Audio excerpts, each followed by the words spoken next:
സ്വാമി നിർമ്മലാനന്ദ യോഗിയുടെ സന്തുഷ്ട ജീവിതം.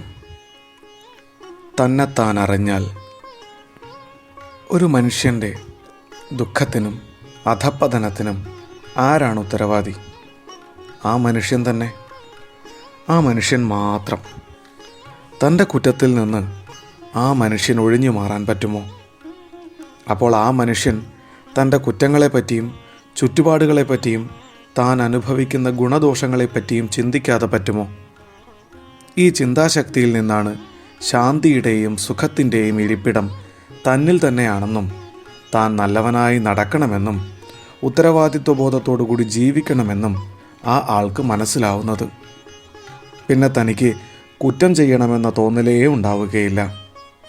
എല്ലാറ്റിനും ഉത്തരവാദി താൻ തന്നെയായിരിക്കെ താൻ സ്വയം നന്നാവാൻ ശ്രമിക്കാതെ തരമില്ലല്ലോ. ഈ ചിന്താഗതി ഒരു മനുഷ്യനിൽ അടിയുറച്ചു പോയാൽ തീർച്ചയായും അവൻ സംസ്കാര സമ്പന്നനായി. ഈ വ്യവസ്ഥ പ്രചരിക്കുന്ന സ്ഥലങ്ങളിലെല്ലാം തന്നെ സന്തോഷകരവും സമാധാനപൂർണവുമായ അന്തരീക്ഷം പുലരാതിരിക്കില്ല. മനസ്സിനെ നിയന്ത്രിക്കുക എന്ന മാർഗത്തെപ്പറ്റി പറയുമ്പോൾ പലർക്കും മനസ്സിലായില്ലെന്ന് വരാം. ചിലർ ഇതൊരു പുതിയ മതമായി കരുതിയെന്നും വരാം. വാസ്തവത്തിൽ ഇതിൽ പുതിയതായി ഒന്നുമില്ല. മനഃശക്തിയുടെ മഹനീയതയെ മാനിക്കുക, മനസ്സിനെ ശുദ്ധവും സ്വസ്ഥവുമാക്കുക, മനുഷ്യൻ്റെ കഴിവുകളിൽ ദൃഢവിശ്വാസത്തോടു കൂടിയിരിക്കുക, തൻ്റെ കുറ്റങ്ങൾക്കുത്തരവാദി താൻ തന്നെയാണെന്ന ബോധത്തോടെ തെറ്റുകൾ വരാതെയും ആവർത്തിക്കാതെയും സൂക്ഷിക്കുക. ഇത്രയും സാധിച്ചാൽ നിങ്ങൾക്ക് സമാധാനം ലഭിക്കും, സന്തോഷം ലഭിക്കും. സന്തോഷത്തിന് ഈ നേർവഴിയല്ലാതെ വേറെ കുറുക്കു വഴിയില്ലെന്ന് തീർച്ച. പ്രശ്നങ്ങൾ എങ്ങനെ പരിഹരിക്കാം? നിത്യജീവിതത്തിൽ നമുക്ക് ഓരോരുത്തർക്കുമുണ്ട് പ്രശ്നങ്ങൾ. എത്രയോ പുതിയ പുതിയ പ്രശ്നങ്ങൾ. നിരവധി നീറുന്ന പ്രശ്നങ്ങൾ നിറഞ്ഞതാണ് പലരുടെയും ജീവിതങ്ങൾ. ഉണ്ണാനില്ല, ഉടുക്കാനില്ല, ചികിത്സിക്കാൻ പണമില്ല. അങ്ങനെ നീണ്ടുപോകുന്നു വീട്ടിലെ പ്രശ്നങ്ങൾ. പാലമില്ല, പള്ളിക്കൂടമില്ല, റോഡില്ല, ആശുപത്രിയില്ല. അങ്ങനെ നാടിൻ്റെ പ്രശ്നങ്ങളും എത്രയോ ഉണ്ട്. 600-ലേറെ ഇത്തരം പ്രശ്നങ്ങളടങ്ങിയ ഒരു മെമ്മോറാണ്ടം ഒരു ദിവസം തന്നെ മുഖ്യമന്ത്രിക്ക് ലഭിച്ചുപോൽ. നമ്മുടെ രാഷ്ട്രീയവും അന്താരാഷ്ട്രീയവുമായ പ്രശ്നങ്ങളും ഉണ്ട്. പ്രേമവും പ്രേമനൈരാശ്യവും മത്സരങ്ങളും യുദ്ധങ്ങളും, അങ്ങനെ എണ്ണമറ്റ എത്രയെത്ര പ്രശ്നങ്ങൾ. ഒരു പ്രശ്നത്തിന് പരിഹാരം കാണുമ്പോഴേക്കും 10 എണ്ണം തലപൊക്കുമല്ലോ. എന്താണിതിന് കാരണം? ഇത്ര വളരെ സങ്കീർണങ്ങളും ഉത്തരം ലഭിക്കാത്തതുമായ പ്രശ്നങ്ങൾ മനുഷ്യന് എങ്ങനെ ഉണ്ടായി?